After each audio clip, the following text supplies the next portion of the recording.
Podcast is intended for mature audiences.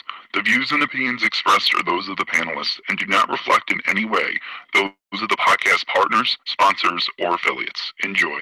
Hi, this is Michael Buffer, and you're listening to the voice of the people. Let's get ready for Boxing Voice. Boxingvoice.com. What broke him down? Was it just the body punching? I was hitting him with body punching. I heard him actually, he was crying in there.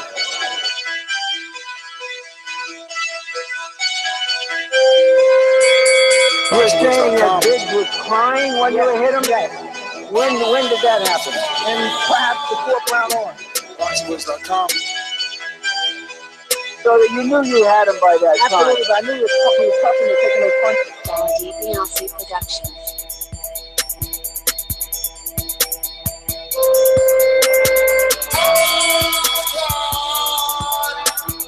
Making woman gestures like, oh. Let's go, champ. It's the champ. Keep saying the champ. Welcome back, ladies and gentlemen, to another edition of the Boxing Voice. I'm your host, Nestor Gibbs, and I am here to discuss a very important unification bout, a undisputed bout. Terence Bud Crawford, who holds the WBC and the WBO and the lineal Ring Magazine title at 140 pounds, will be facing the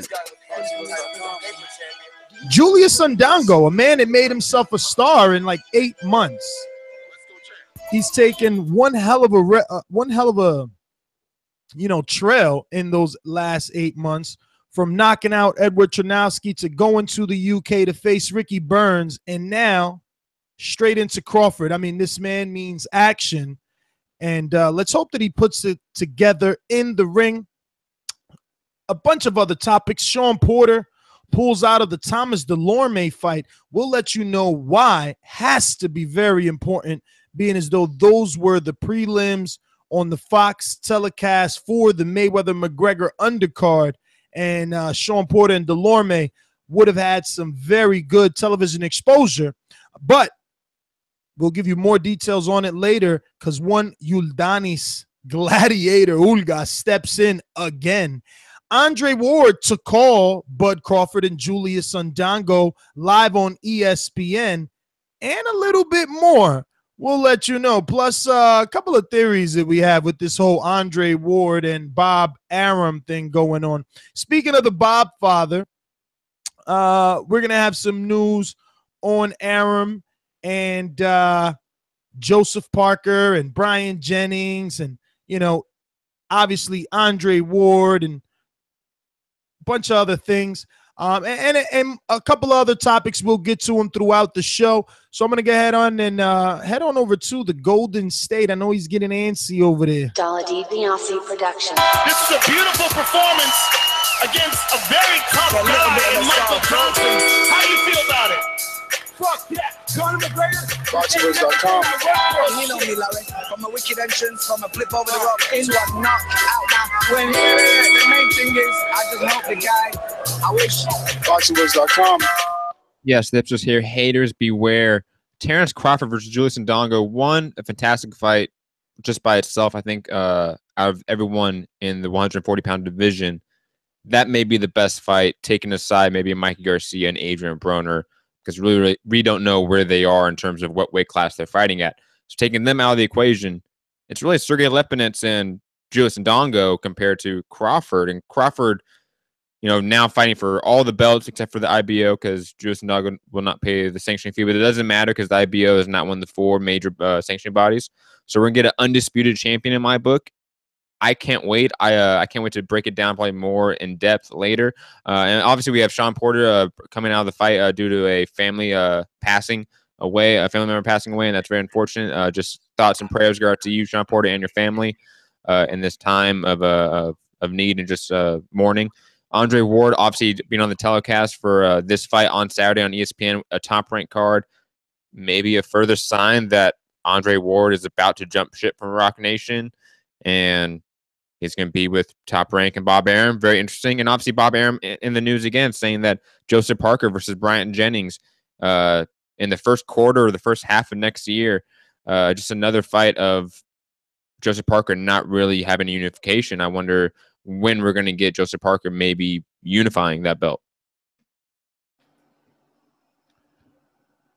Well, Matt, the thing is, you got to understand, bro, these guys are not going to be in any rush to match up their version of the heavyweight division. They understand how heavyweights and casual fans kind of correlate, or how those pieces fall together like a puzzle when you have a heavyweight, especially one with a title like you have Joseph Parker. Now that he's with Top Rank, partially, I think they're going to try and guide him, you know, in the right direction to maximize.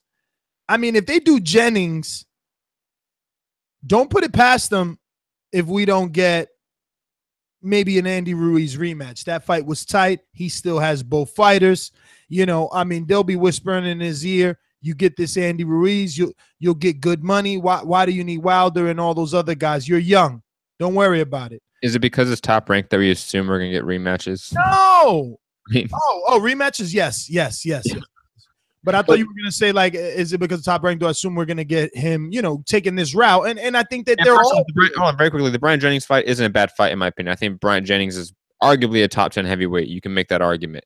It's a good fight, but I mean, it's still, you know, not what the people want. True. Right? The people want unifications, or you're mandatory. Jennings is neither. But speaking of unifications, that's why we're here. And if you want to talk 140-pound division, hit that thumbs up, because we're going to be talking one of the best, if not the best, in that 140-pound division. Terence Bud Crawford. He's going to be taking on Julius Indongo, who, as you can see from this face-off picture, is very much taller than Terence. It's going to be a good fight to watch, to see Terence display his skills and actually overcome this challenge, because Indongo's a busy fighter. He showed that in the Ricky Burns fight. He throws a lot of jabs and he circles a lot. I mean, it's just nothing like what Terence has seen before. Many times we've combed his resume and we've picked a few guys that have moved up in weight to face him on certain situations, but Indongo is all 140 and a big 140. Matt, this was your hipster pick versus Edward Tronowski. I mean, what are you expecting come fight night?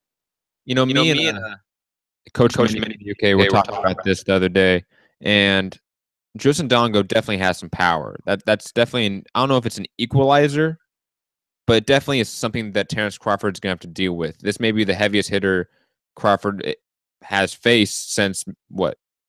Gamboa? You know, I don't think Victor Postal was the heaviest hitter. I know he knocked out Lucas Matisse, but we all know that wasn't really a knockout. That wasn't due to a power shot. That was due to an eye injury more than anything. So I think this is probably the heaviest hitter of Terence Crawford's career. It's definitely the biggest opponent he's possibly faced. I don't think Terence Crawford's really faced guys bigger than him usually.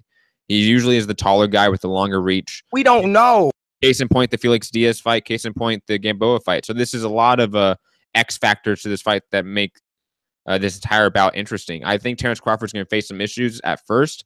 I don't know if it's really issues, more be confused. I think Julius Indongo's reach, his length, the way he utilizes that reach with his jab, like you said, plus his power, that's going to confuse him at first. But Terence Crawford, like we all know, is a pound-for-pound elite. I know that term sort of gets thrown out loosely, but Terence Crawford could easily be the best boxer technically right now, besides maybe a Lomachenko and Andre Ward. So I feel like this should be an easy win. Julius Indongo is still wide. Julius Indongo is still not a complete fighter. He still doesn't throw in combinations. He's still hittable, in my opinion. I think Julius Indongo is hittable. Terence Crawford has shown numerous times now that very good fighters cannot hit him with ease. And then he just dismantles them. He takes them apart. Terence Crawford isn't a heavy hitter, but he definitely has some pop of his own. I think we may see a late round TKO. Definitely not a knockout, but possibly more likely a decision for Terence Crawford. I think Terence Crawford is just going to figure him out by rounds 4 or 5, figure out that length, figure out that reach, figure out that power and that style, and he's just going to pick him apart like he usually does. It's funny that this guy was pretty much unknown to all the hardcores except you 8 months ago, man. And now he's fighting for an undisputed championship against a pound-for-pound elite. Yeah, I wonder how many options he had to give up for this. Because to get him this fight, Eddie had the option, right? So Eddie's actually getting a promoter's cut for this one, right? Or some sort of negotiation fee. Didn't Eddie have the option after the Ricky Burns, or did he let him go negotiate and is going to recoup his option after, which doesn't make any sense because the possibility of Indongo losing those titles? I'll be honest, I have really no idea. Because it was kind of confusing, that whole Eddie Hearn relationship. Similar to like Luis Ortiz. Like the Luis Ortiz deal with Eddie Hearn, to me, was a very similar deal to Julius Indongo's, where it was more like a Al Heyman situation almost. It was like their manager was more of a Lou DiBella, and their guy was their Heyman was Eddie Hearn. To me, that's the sort of the feeling I got in terms of the contract. I don't have the specifics because I don't have the contract in front of me. But it was definitely different than a promoter-fighter deal. It was different. So I don't know whether he had the option. I don't know if he let it go. I don't know if he had no exclusive rights at all. I don't know these things, to be honest. Well, I'm sure he's definitely feeling blessed to be going in there with the 140-pound champion Terence Crawford for that undisputed championship Saturday night. This one's going to be at the Pinnacle Bank Arena. It's going to be in Lincoln, Nebraska, not too far from Crawford's hometown of Omaha. What I like about this, Matt, is that it's going to be on ESPN, and you get to use the app. So if for whatever reason you're not home, you won't miss it. You can catch it live. I mean, not that we don't have DVRs these days, but, you know, you never know. You want to catch it live. It starts at 10 p.m. Eastern, but the entire card will be streaming live beginning at 6:30 Eastern time on the ESPN app. What's the undercard on this one, do you know? Shakur Stevenson's on it. I have it right here. Hold on, let me pull it up very quickly. Shakur Stevenson's on it. I think Bryant Jennings is on it as well. Feature? No. Alexander Godvik is Vajdik. Alexander Vajdik, who is a fantastic light heavyweight. He could easily go in there and clean house. Probably. I would probably pick Vajdik over maybe a Sergey Kovalev at this point. To be completely honest, he's that good of a prospect / contender. Shakur Stevenson's on the card. Mike Alvarado's on the card. Bryant Jennings is on the card. ESPN is saying Dylan White's on the card, but I thought that fight was canceled. And I hear Nicholas Walters is off the card. Yeah, Nicholas Walters is no longer on the ESPN schedule anymore, which is very upsetting. Poor Walters, man. Mike Reed is on the card. So it's a decent card, you know, overall. Mike Reed, another 140-pounder. You know, there's rumblings because they got a couple of 140-pounders. So ears to the streets are saying after this fight, Crawford's vacating. I'm not surprised at all. And they're going to try and do some vacant title, maybe the WBC, with Jose Ramirez out of Northern California over there. Mr. Save Mart Center himself. You made Alex Lemon's day right now. Just letting you know. Yeah, well, I mean, that's the signs are pointing that way, right? There's a couple other guys that like you mentioned, Mike Reed. He's been kind of, you know, flirting around the rankings quietly, and he can end up in a Andy Ruiz Jr., Joseph Parker situation now with all. I mean, we're talking about a lot of titles going vacant after a few, you know, after a couple of days. But let's switch over to the Mayweather-McGregor madness. Very quickly, I just want to make a quick note. I'm very curious about the numbers on this card in terms of viewership. I think the Manny Pacquiao numbers were underwhelming. I think the Lomachenko numbers were underwhelming. Again, Lomachenko card had the whole difficulty of the NFL Hall of Fame going over the time slot and that being very confusing. But still, those numbers were 100,000 less than Lomachenko's last card on HBO. I'm very concerned about what the numbers are in this event. If ESPN is still going to be invested in Top Rank, in Golden Boy, if these numbers continue to not do tremendous job, like if these numbers don't come back, if Manny Pacquiao is only doing 3 million, then you have some red flags. And I've seen a huge lack of promotion on ESPN and other networks. I've not seen it at all. Well, so you're saying that they didn't promote this Indongo fight? I mean, I think Crawford's done the best job of his own self-promotion by doing the McGregor challenge. I've seen that at more places than anyone else. I think that's the problem, Matt. I think anything, bro. Unfortunately, anything that happens before Mayweather-McGregor, it just doesn't matter. It's not going to get any steam. Amongst hardcores, yes, we're going to tune in. Oh, absolutely. The hardcore base audience will tune in. I'm assuming probably over 1 million. We're going to get over 1 million with Crawford because that's what he usually does with HBO. Did Pacquiao do less? Pacquiao did 3 million. It was like 2.83 million on ESPN. Oh, who did 750? Was that Lomachenko? Yeah, and that was 100,000 less than his last card on HBO, which was Jason Sosa. Well, I don't want to talk numbers. I'm just happy to have this on ESPN. Yes, I am too. With good programming. I mean, look, we're talking about a unification, all 5 or 6 belts here. I mean, this is what we're talking about. This is what we want to see. So hopefully the numbers indicate that. And if they don't, hopefully the executives don't pull the plug on great matchmaking because, you know, it's our fault, man. Tell your friend to DVR this because we ask for these great fights and then we don't watch them and, you know, give these guys a reason. We're talking about the IBF, the WBA, the WBC, the WBO, and my all-time favorite, the IBO, all on the line, bro. IBO is not on the line. I said that at the top. All on the line. IBO is not on the line. All on the line. IBO is not on the line. All on the line. Did Julius Indongo pay the sanctioning fee? Because I thought he did not. Did he not bring it with him? I thought he did not pay the sanctioning fee. If he doesn't have it with him, then I'm gonna believe it. But Indongo's been holding on to that IBO for a while.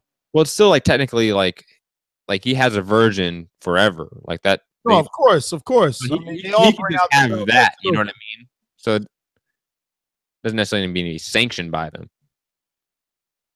Definitely. Well, man, Shawn Porter was set and sealed, signed, and delivered. He was out in training in Big Bear. I spoke to his father like a week ago. Right around the time Shawn went to, right before Shawn went to Big Bear to see David Benavidez. They were staying in Mosley's. And, yeah, now they're pulling out of this Thomas Dulorme fight. When I got the news right away, I kind of was like, they realized this was kind of worthless. But then I said to myself, well, the exposure is worth it. And you automatically kind of solidify yourself a knockout, right? Because Dulorme has proven to have a vulnerable chin. But when I got the details and understood that there was a death in the family, I understood exactly why they pulled out. And like you said in the earlier part of the show, our thoughts and prayers are with them. Hope that, you know, they find peace. The card does move on. It is a Floyd Mayweather show, so it must move on. But one of my favorite, what do you call these guys? What in baseball is a pinch hitter, right? This guy fucking steps in for anyone versus anyone, anywhere, at any time. He took Jamal James's undefeated record, and I would have to go and check him out exactly to tell you a couple more. But he's been training with Ismail Salas. He's over there with the Haymaster and Luke Campbell and all the other good Rancy's, Bartholomew, and all those guys. And he's really turned his career around. He used to be from here in New Jersey and train at the Passaic gym, the not Jersey Boys, but Hammerhand's old gym. Julian Rodriguez old gym, signed a Top Rank. And yeah, man, it's gonna be interesting. It really is gonna be interesting to see how things play out, because Ulgas, I'm gonna pick him for a knockout, even though it's late. I know he's staying busy, Matt. And again, Dulorme, I just don't trust his chin. Plus, Ulgas is an Olympian. He's Cuban, so he knows how to box. But he's more of a banger, I'll tell you. But Salas is slowly, fine-tuning him, and he's, doing better and better every time out. But what do you think of the opponent change due to the Porter pullout? Ugas is an interesting guy to me because I feel like you said, he's a banger. He has some heavy power. But if he doesn't get the knockout, it becomes like a stablemate, like a Rances Bartholomew decision. It becomes very methodical, very slow, a lot of negated offense, and becomes almost a little bit sloppy, in my opinion. But Dulorme should lose this fight. Ugas is still a top-level guy at that weight. He's definitely a dark horse for somebody that could be a contender in the next year or so. And at this point, being on this fight, on this stage, this might even propel him faster. It's actually unfortunate for Shawn Porter because I think this was a huge opportunity missed for him. Unfortunate that what's happened to his family, because him being on this card, he's probably the most legitimate name on the undercard. Right? Would you say that? You had Badu Jack, Gervonta Davis, and Shawn Porter at that time. Shawn Porter is the most legitimate, the biggest name on the undercard, and you lose him. That's just unfortunate for him and the promotion of the event.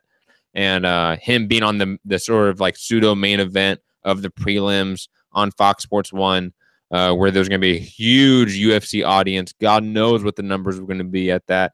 And that's a missed opportunity. I think Ugas is going to step in. I think he's going to shine. I think Dulorme is definitely not the guy he once was.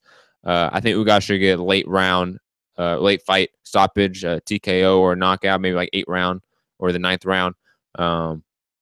And he should start picking him apart maybe by round 3 or 4. So check out Ulgas's record, bro. He took all in a row, too, okay? I don't know who the hell Emmanuel Robles is, but we're going to take that undefeated record in a row, right? Next, Amir Imans. Next, Jamal James. But check this out. He beat Amir Iman, then 2 years went by, remember? And then he beat Jamal James undefeated. Then he beat the other PBC undefeated, Bryant Perella. Then he beat the Virgil Hunter train, Levon. I ain't going to try to pronounce his last name, but they call him the Wolf with all the hair on his back. Then I don't know who the hell Nelson Laura is, but they finally gave him a fucking free one. They said, look, kid, we put you in the ringer. We're going to give you one. Whoever Nelson Laura was, and he knocked him out, and now he's in there with Thomas Dulorme. But he's been busy. February, April, now August. Perfect for him. And I follow him on IG. I follow Ismael Salas. I follow all those people. So I see him in the gym all the time. This kid's ready. He's going to get a big knockout on this stage. Like you said, he's going to capitalize on what this is. But I wonder, where does this take him? Where does this put him now? A win over Dulorme, which, let's be honest, doesn't really mean much at this point. Dulorme's a bit of a name. I mean, maybe 5 years ago, we thought he was hot. Then he got knocked out by Luis Carlos Abreu. And then, he even had a tight fight with Hank Lundy. I mean, he's been rebuilding for a long time now. But when do we start putting Ulgas in? I mean, is this a big enough fight to put him in the mix in that top 10, top 15 or no? Because right now he's ranked, I believe, like a, I don't know, high 20s. I mean, maybe not top 10. Definitely not top 10. But that top 15 range, absolutely. 35. He's ranked 35 on my best friend box right. name me like from number 10 to number 20. Name me those guys. Ooh, you want to see the better guys, huh? Allegedly. Horn number 1, Jeff motherfucking Horn. Keith Thurman, Manny Pacquiao, Danny Garcia, Earl Spence Jr., Shawn Porter, Lamont Peterson, Jesse Vargas, Sam Eggington, Kell Brook, Adrian Granados, Carlos Adams. I don't know. And who's this?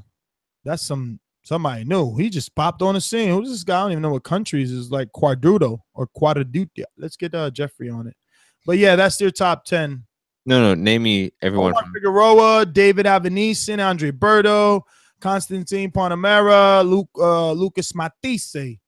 I like those guys more. I think that's sort of the name you're gonna get from an Ugas after this. Unless he does unless the number is just astronomical. We're talking that 5 million to 10 million range. Wow, what was that? That was tough. Do it again. Okay. Hudrtillo of the Ukuksorov. Yeah, I'm not even gonna try that at all. I'm gonna call him Danny. What up, Danny? If this does huge numbers, you may see him up there with Lamont Peterson or something like that. But I don't think they're gonna just put him from a Thomas Dulorme to like a Keith Thurman. Like, you're not gonna see that transition. That's impossible. I think that would be a bad move on Ugas' part. You know, Peterson and Earl, they don't have a fight. I mean, so many guys don't have a. It is. We are closing on the end of the year, but we still have a significant amount of time. They can definitely plan a couple of welterweight fights. Saddam Ali is there. I think that's a good fight. I seen Ali fight the other day on ESPN. I don't know. That's a tough fight right there. I think Saddam Ali loses, right? Like, I think Saddam Ali probably gets knocked out. Like I said, tough fight. Listen, we are talking, or we were, right? We opened up with ESPN. Let's double it back to Top Rank and ESPN. Andre Ward, he's going to be announcing the Julius Indongo fight. So, this is major for him, right? I mean, what do you think gets more eyeballs, HBO commentating or ESPN? Depends on the card. Obviously this card. Well, this card, I mean, I don't know. I don't know what we're going to get with this card.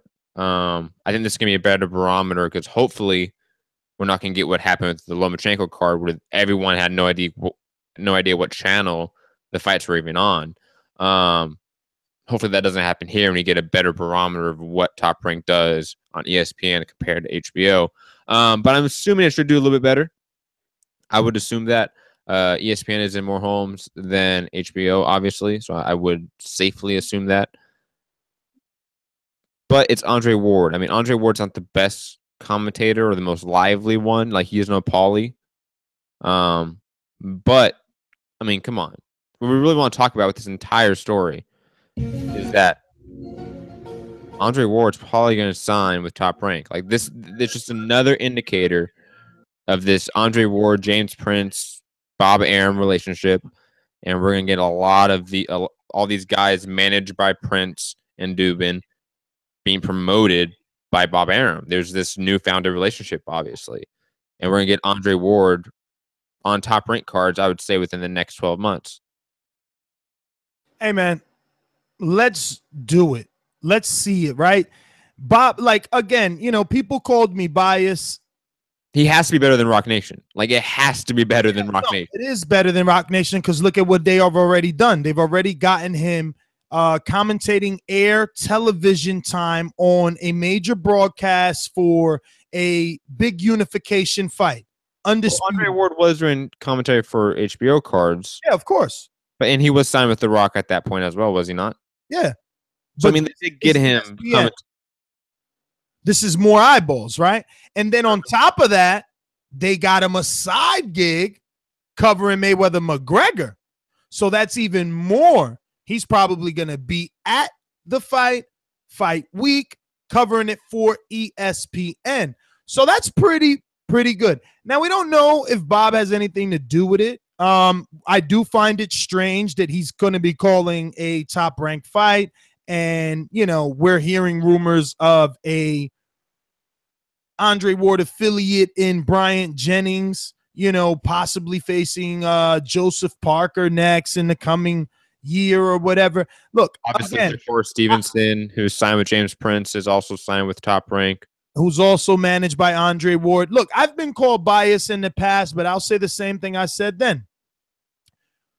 It doesn't matter to me who has this ESPN slot, as long as they do it right. And right now, Top Rank is doing right.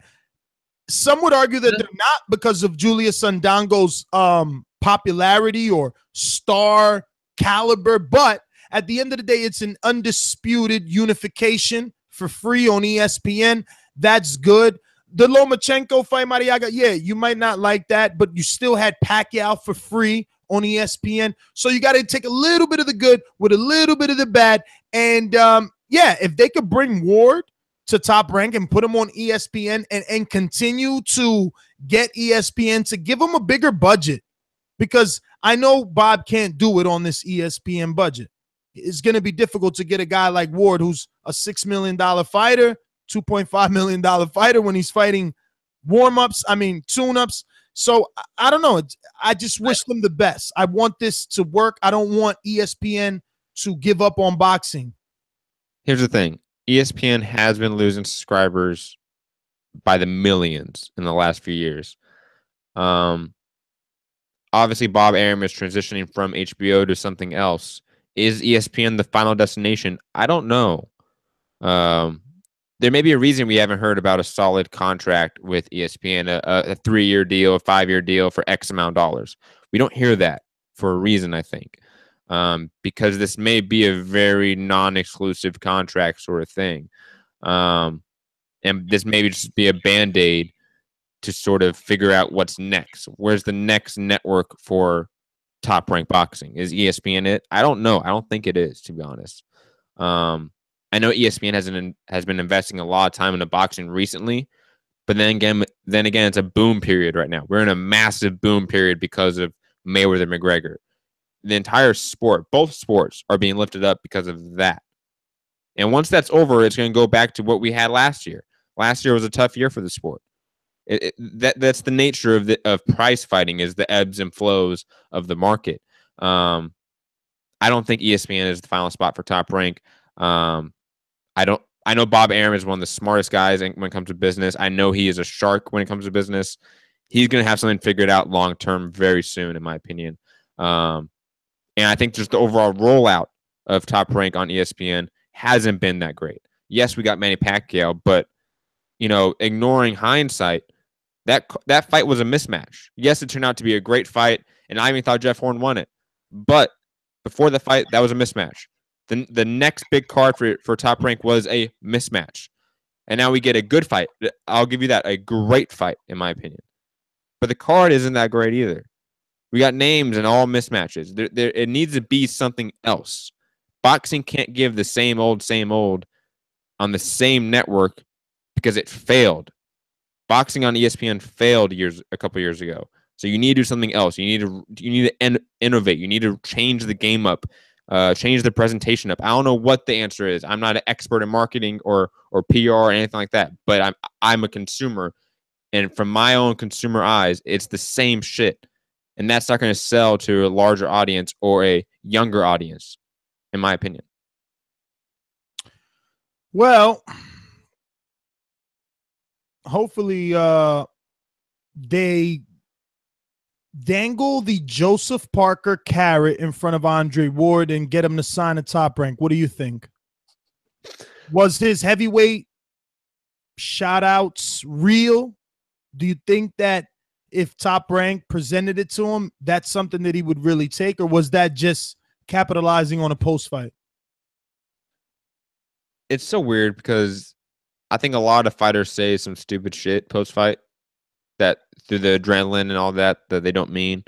I don't know what Andre Ward was honest about. I don't know what sort of negotiations actually took place with guys in higher weight classes. I just don't think it's realistic. And then again, you're going to come back with, oh, I didn't think Mayweather-McGregor was realistic, and look at what we're at. Look at where the sport's at. We're doing very unrealistic things now. The sport's on its head in many ways. So, yeah, there's a possibility. I don't think it happens. I think it's a very bad move on his part. I think the Tony Bellew fight was the most realistic one. That could have happened. Joseph Parker, no. I don't think Joseph Parker can happen. If Bryant Jennings has a relationship with James Prince, I think that's probably why we are getting now Joseph Parker versus Bryant Jennings instead of Joseph Parker versus Andre Ward. Because we're going to see Andre Ward in the next maybe 4 or 5 years become more of a manager, become more of a promoter. I don't know, man. I mean, you could still give Bryant Jennings the fight. I mean, a lot of people won't pick Jennings to win. And then you still get Ward his fight. And then a lot of people might pick Ward to win. I mean, we said it for a few seconds here on the show, and I already seen people saying Ward schools him. I mean, that's great, but there's weight classes for a reason. And Andre Ward isn't really the biggest dude, so I don't think he should be fighting a big heavyweight like Joseph Parker, to be completely honest. Tony Bellew is not a natural heavyweight, so I think that fight's more reasonable. Again, I wonder why that one didn't happen, huh? Because Tony Bellew for a time definitely seemed interested. He definitely didn't like scoff at it until recently. I think Tony Bellew is honestly, I think he's just done. I think Tony Bellew made a bunch of money. He doesn't like getting punched in the head. Some dude, I mean, him and some Euro guy have been tweeting back and forth and accepted fights on Twitter. It's like Bispy or something like that. I'll find his name for you. But yeah, I think Tony Bellew, he may fight 1 or 2 more times, but he's done. I think he doesn't have the heart for the sport anymore. I don't mean that disrespectfully. He just said numerous times that he doesn't like getting hit. He had to see like a sports therapist and all that stuff. So I think that Michael Bisping, and then I have the copy of the tweet here, but I'm gonna have to do a whole bunch of extra shit to show you this now. Thanks a lot, Matt. You don't need to show me. It's okay. It's probably not going to happen. Why would Tony Bellew not take a big money fight in Andre Ward? Well, because it says here, well, it looks and sounds good to me. Eddie can provide the stage, and I'll provide the knockout to add to my highlight reel. I don't know. They've been negotiating. Is all I'm saying.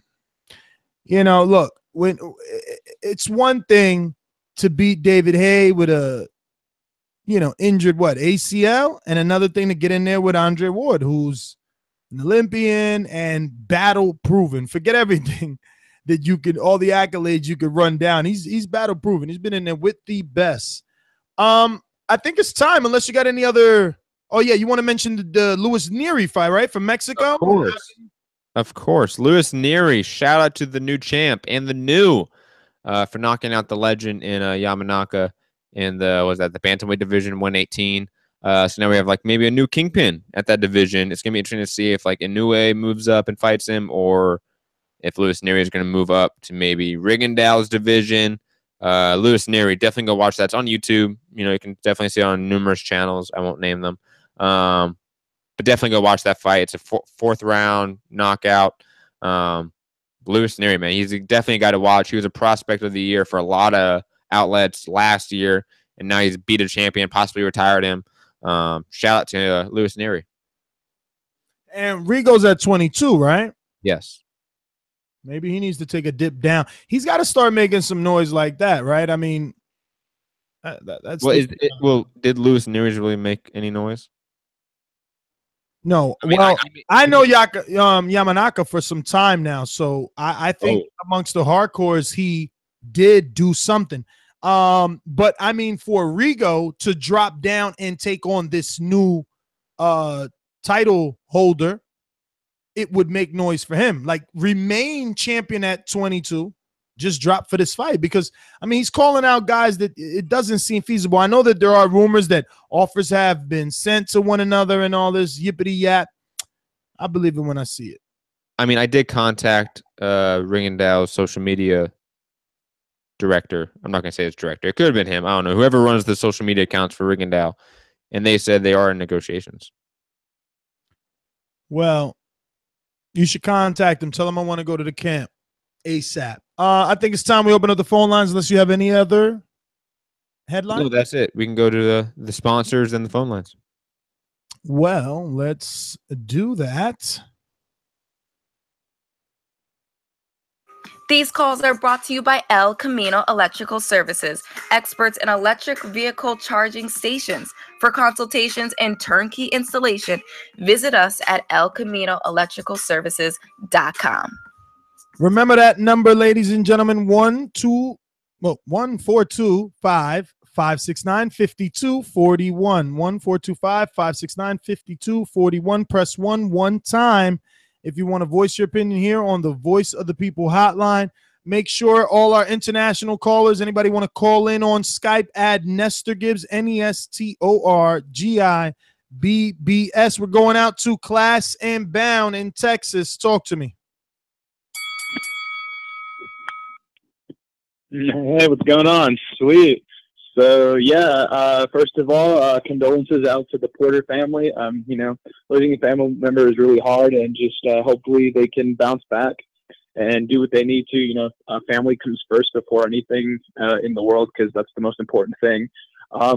Also, Luis Mary, I was gonna totally almost forgot about that. That was huge. I had no idea until it came up on my feed that Yamanaka had been knocked out. I'm like, what? No way. And it's like, Luis Neri was, he came in there to win. Solid. I'm sure Yamanaka will be fine. They'll do a rematch and he might win, but it is what it is. Quickly, Crawford and Indongo. I'm picking Crawford. I think that's the smart choice. That's the rational choice. But I'm really curious to see what Indongo plans to bring to the table besides having good output, because he does have a good set of feet on him. It's just, I don't know, like Matt said, he does go a little wide. He does, I don't know. It's not like he does anything super spectacular, but that knockout he got against that Russian that was up and coming in the first, that was crazy. That was insane. Like, it was just like pop and it was over. So I think it was more that Indongo timed him more than Indongo has popped, because he still only has 11 KOs out of 22 in 22 fights. So there's that. Crawford. I'm picking Crawford. Also, real quickly, this talk about Joseph Parker fighting Bryant Jennings.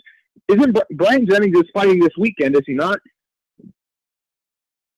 Yes. Okay. So so do you know who he's fighting?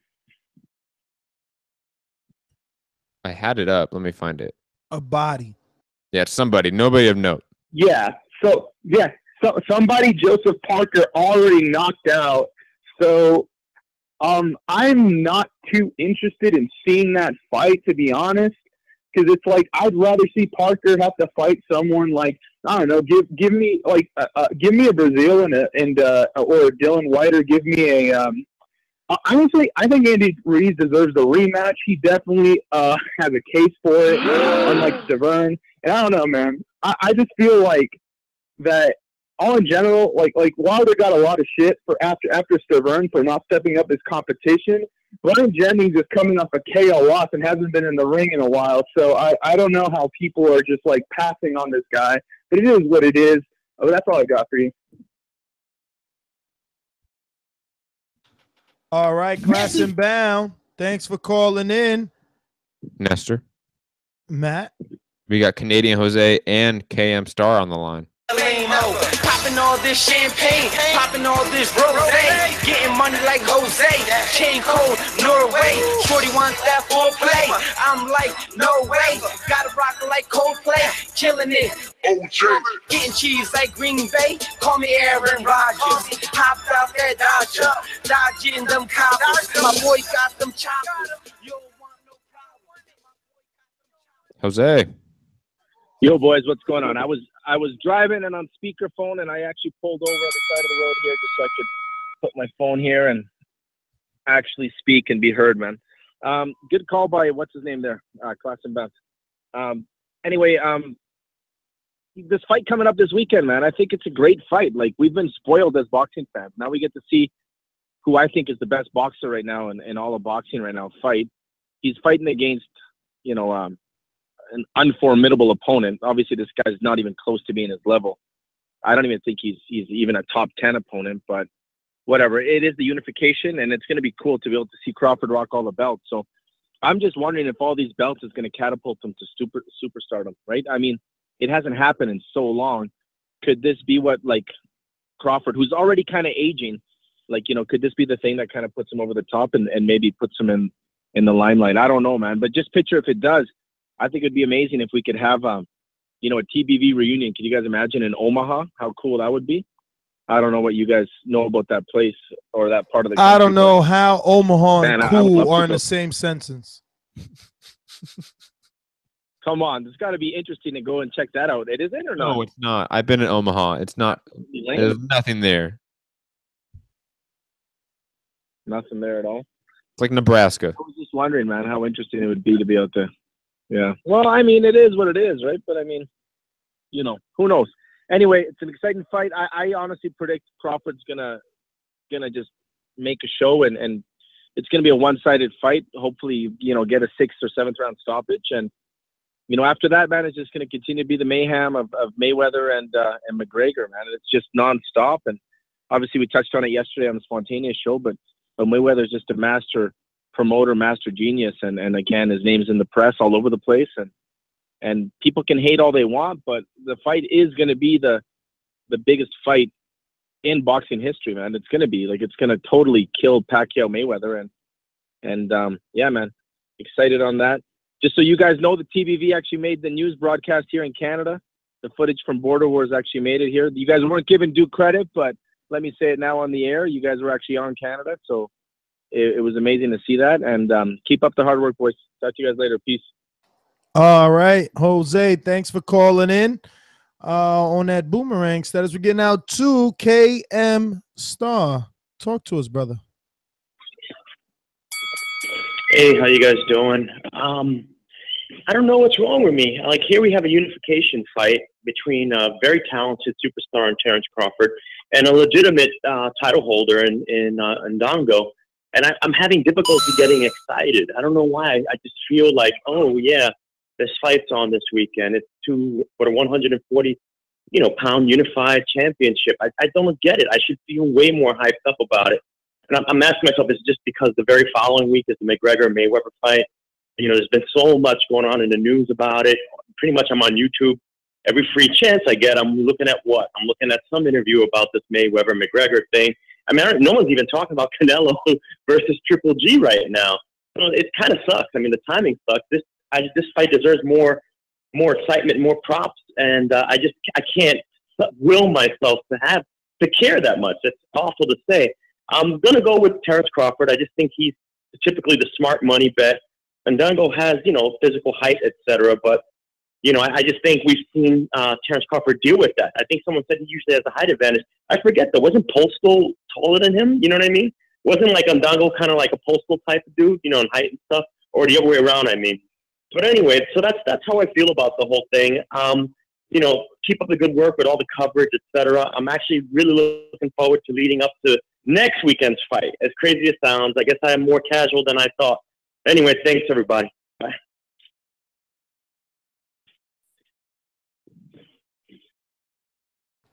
KM Star, brother. Good call. Thanks for calling in.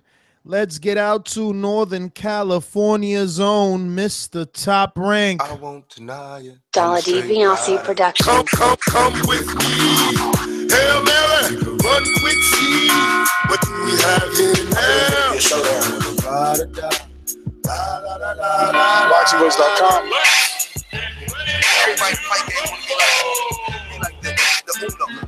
Dollar D Beyonce Productions.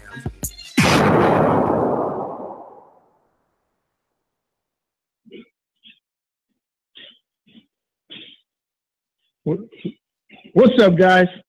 Man, I had a call. we got a top rank match this weekend, man. I had a call.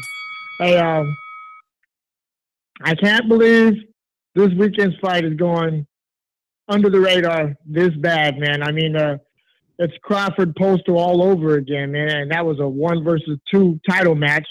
This one's a undisputed unification bout for free on ESPN. And Top Rank's bringing champions, and no one's excited. It seems it's very few, maybe only the hardcore boxing fans. But, I mean, listen, it's pound for pound, man. You got Crawford, Lomachenko, Pacquiao. These are all names that Top Rank has brought. Yeah, I hear you, Matt. All these names that Top Rank has brought on ESPN. And then they're bringing Oscar Valdez next month on ESPN too. And no one's excited. I mean, do they understand that I don't think we've had a unified champion for like 10 years. And so I believe Crawford's going to win. That's my pick. I believe he's going to show another level to his arsenal. And when Crawford vacates, I hope when he does move up, I hope that seat will be available for Jose Ramirez from Avenal, California. Definitely, Ness, you made my day. You did. Matt was right. So I'm happy. And then you got Andre Ward too. If he comes to Top Rank, man, there's no stopping, man. There's no stopping it. That's all I got, fellas. I could go on for another 3 minutes if you want. All right, Alex, thanks for calling in, brother, and glad to make your day. Let's get on out to New Jersey Zone. Talk to us. It's the king, fellas. It's the king. What's good? Nothing much. I don't get no bell? All right. Yo, I'm gonna go ahead and pick Crawford right quick, get that out the way. Dillian White is fighting this weekend too, so I'm just wondering, speculating the hell out of it, but is somehow Dillian White and Brandon Jennings gonna end up fighting before perhaps Dillian gets in there with Wilder? I don't know. I mean, I know that's a bit of a reach, but I just find it interesting that both fighting this weekend. Maybe they're bringing Brian Jennings out the garage because he ain't been out in a while, and they're bringing Dillian White. I guess he's going to fight stateside. I don't know what the deal is with that one, but I don't know. We'll see what happens. You guys mentioned something about Andre Ward and his management. Could you run that back for me a little? I don't want you to repeat the whole thing, but did he start his own management company with Jay Prince? And how does that affect him, like individually in terms of his own career? Well, that shouldn't affect him in any way, but he is part manager of Shakur Stevens with James Prince, so yeah. The entirety of their relationship. More to it, but the entirety of their relationship is not known, to be honest. I mean, they've been very tight-lipped about what that relationship is. Is Andre Ward a partner with Dubin and James Prince? Is this just a one-time thing with Shakur Stevenson? We really don't know. Yeah, and probably will never know. I say that to say, but Bellew, y'all said Tony Bellew only got a couple fights. Ward only got a couple fights. And it's not because he can't produce, but he's not realistically moving up to heavyweight. So I guess this is his transition. So, maybe he's trying to set something up to where he can carry a card or two, on his way out. Maybe he fights 2 or 3 more fights, and he's got Stevenson on the card. He got Jennings on there as a heavyweight against somebody who's trying to, set himself up for the future. It's going to be a real good fight between Indongo and Crawford, man. I really think that Crawford, he should vacate the title after he wins, and perhaps if he doesn't get the fight with Mikey Garcia, it would be a great fight against him and Danny, because Danny's always claimed that he's a smaller 147. Remember, he fought at 143 and all these silly catch weights.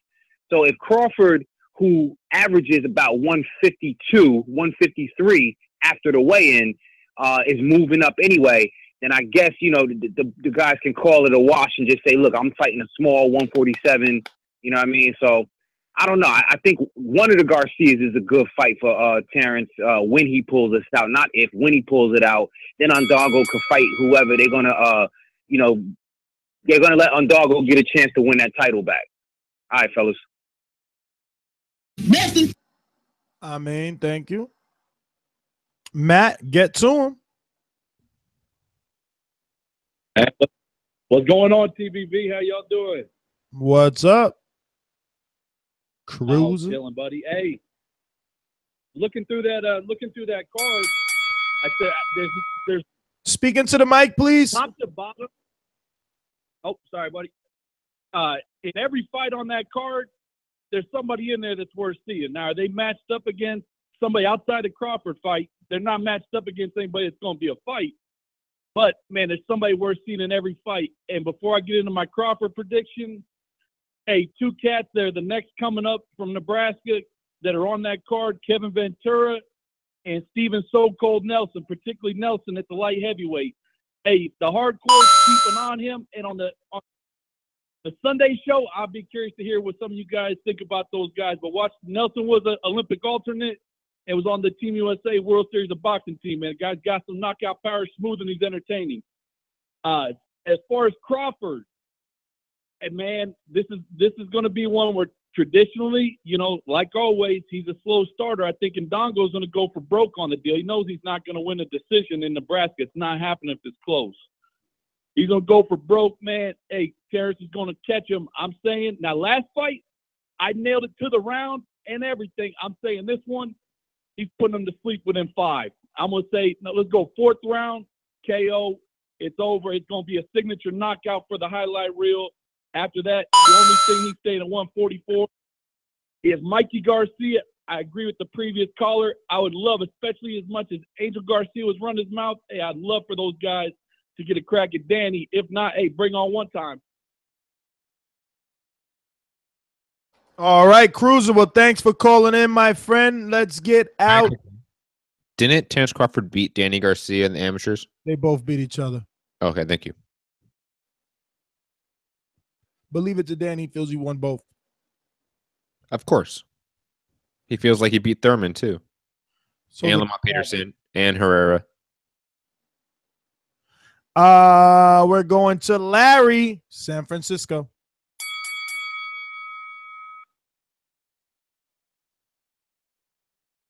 Larry?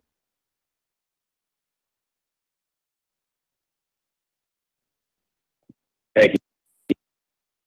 We hear you. Oh, okay. Got you. Hey, big fight weekend coming up. Terence Crawford, my number 2 pound-for-pound fighter against Julius Indongo. I look forward to the matchup. I think there are some things that make it interesting. But at the end of the day, Terence Crawford is one of the best fighters in the world, and Julius Indongo is not. The fight will be, in my opinion, as close as Crawford allows it to be. And it'll come down to whether or not he stands in front of him and whips on him like he did Hank Lundy and them smaller cats, or if he moves around, uses the jab and lateral movement to whip on him like he did Victor Postol. Indongo is not without some weapons. He'll come in there definitely with better lateral movement than Postol did, which really hurt Postol, but he's way wider. Postol is a much more disciplined and compact puncher. So Indongo will leave wide open opportunities to be countered. I actually see Crawford stopping him a little later, maybe the 7th or 8th round, but entertaining for a while. I'm looking forward to that. With that said, I appreciate the show. It's always dope, and thanks for giving. Talk to y'all later. Out. Larry, thanks for calling in. Let's go out, Matt, to our very first female Border Wars participant. She signed up. Screening fee paid. Training camp has commenced, and we might have her a fight. We just might have her a fight. So let's go out to Emma. She's actually making a first-time caller as well. Emma, what's going on? Hi, Nez. It's not my first call. It's my second call. Oh, there you go. See, that's what it is. You call so infrequent. I know, but it's because I sound like a bellend. I don't like my voice, so I'd rather just listen. But anyway, my pick is for Terence Bud Crawford this weekend, and also my mate Dillian's fighting as well, but he's fighting some journeyman. I looked on BoxRec. His It's not very good, but he says it's a comeback fight, so we'll let him off on that one. And also, interestingly, Nicholas Walters is on the cast himself, so it'll be interesting to see what he has to say for himself on Saturday night. Well, Nicholas is off the card from what I was told. Oh. Yep, I heard he pulled out. Did he pull out or his opponent? Sorry, I didn't hear that. Sorry. That was a question to Ness. Ness, did he pull out or did his opponent pull out? From what I heard, he pulled out, but I gotta check what's official and what's not. No mass again. Well, he It's didn't embarrassing. He didn't get the fight in yet, so You know what it is? I'm half Jamaican, and so I find it a little bit embarrassing. But never mind, we're good at running, so he's still signed up on BoxRec. I don't know. Let's see. But it's BoxRec. Who knows? Yeah, they got him on. I mean, hey, you say that, but BoxRec is fucking on point. They're fast. Well, I hear it. Look, there it goes. 5 hours in Jamaica. It says pulls out. Nicholas Walters pulls out due to illness. Fucking guy. And this is from the Jamaican news out there. I mean, I don't know how good this source is, but I'm telling you, I heard this from someone, and now look. It says Walters reportedly called top-ranked Vice President Carl Moretti from his training camp in Panama shortly before he was scheduled to fly to Nebraska for the contest. Walters is off the show. He called us and told us he had a 101-degree temperature and was sick all weekend. It happens, I guess. Yeah. Maybe next time. Well, listen, I won't stay on because, like I said, I don't like my voice, but I just wanted to say hello and let you know camp's going well. So I'll keep up the good work. All right, Emma, can't wait for the updates. Remember to send those videos in landscape. We're gonna go out to Hold on. We got our special co-host, Mr. Cash Wheezy, calling in. Man, don't go to that fool. Whoa. Where my guns at? Whoa. Oh, you can't do that to Enrique. Who's Enrique, bro? I'm Team Canada, man. Oh, that's fucked up. That's Team fucked Canada, up. Yeah. Yo, no intro, nothing? Come on. Yeah, I just want to say I said fight two. Stay focused, stay working my dad.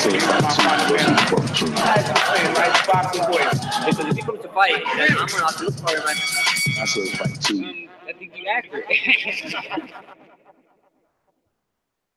Yo, Team Canada gonna be pulling out too, pause, like Nicholas Walter and fucking Shawn Porter. Call you Yeah, casual co-host face. That's all good. Call me following the Floyd Mayweather-McGregor fight in real life. You know what I'm saying? Like me and Matt in Vegas? I didn't even know. Like you and Matt in Vegas, that's beautiful. You know, you're both groupies, so it works. But nah, I'm fucking with y'all. y'all paparazzi, y'all. I ain't about that life. Yeah. So damn, I didn't even know Terence Crawford was fighting this Saturday. So that's the easy pickings, right? Terence Crawford by stoppage. Who knows Indongo? Hardcores. I don't. I'm a hardcore at heart. Other ways in boxing.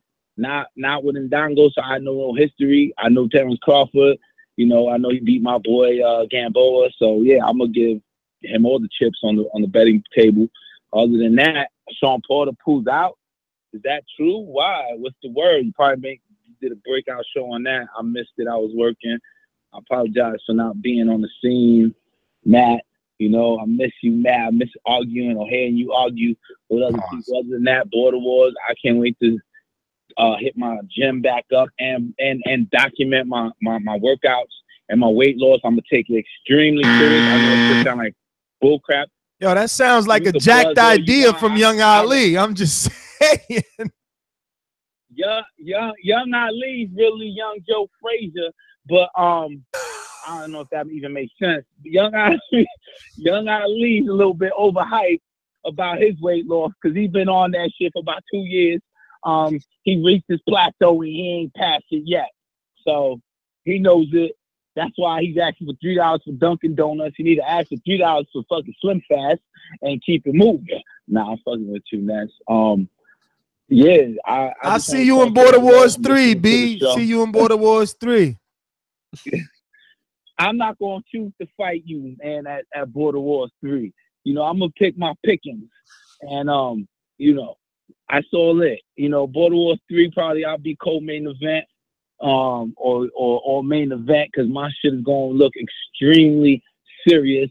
They might want a trilogy or they might retire and pull out after calling out. Play the violin. Nah, man. I rode Dolo from state to state. Nebraska gonna take the plate from Indongo losing weight. You. Nah, I was just gonna say hello. I'm listening to the show. Boxing Voice at heart all the time.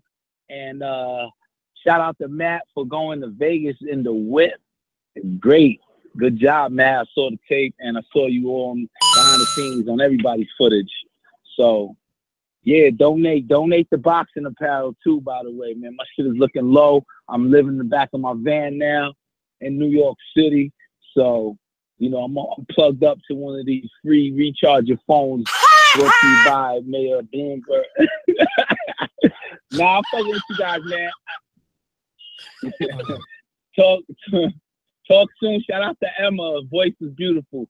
So follow her, find her and follow her. She's about to be the first girl of Border Wars taken serious. So shout out to Jose for sending me the contract. I ain't read it yet, but for those of you who don't know, I received the contract by email. So yeah, Border Wars 2 is stepping up. It's a little bit serious, man. There's weights to be met and cash to be paid.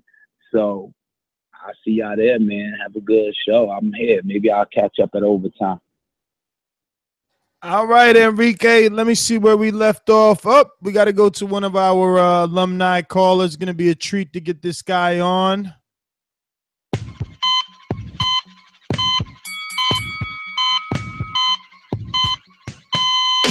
Don't even respect your ass. That's why it's time for the doctor to check your ass, nigga.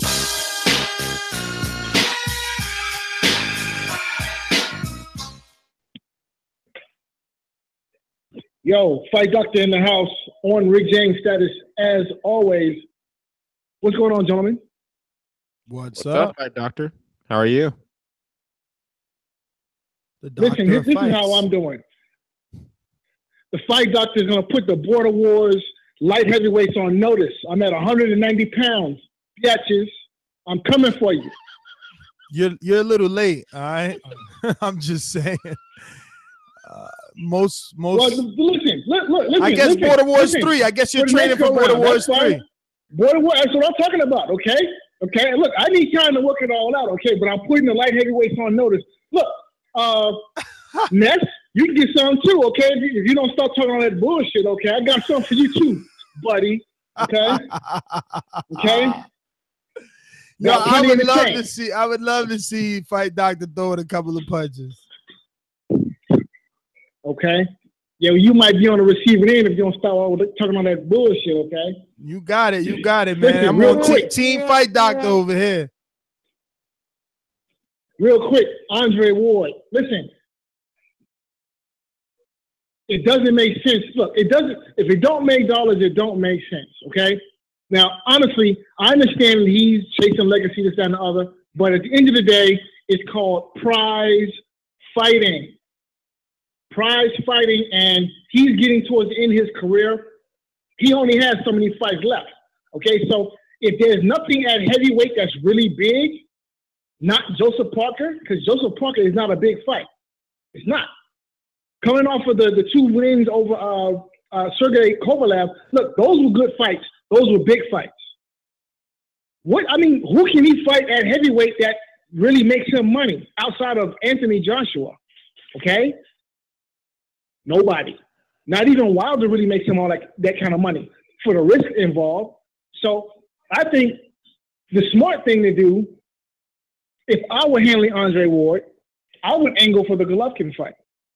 If Golovkin beats Alvarez, which is a distinct possibility. That fight, I'll probably 60-40. I'm picking Alvarez, but the gambler in me is saying 60-40 Golovkin. Golovkin has to be the favorite in this fight for a lot of reasons. Okay, so Golovkin has to be the favorite. I can see Golovkin winning this fight. I'm going on the record picking Alvarez. If Alvarez loses, I'm going to come back on this show and eat my crow, knife and fork with some barbecue sauce on the side. Okay. All right, Fight Doc. Hey, we got to find out Fight Doctor's age, man. How does this man never stick to the script?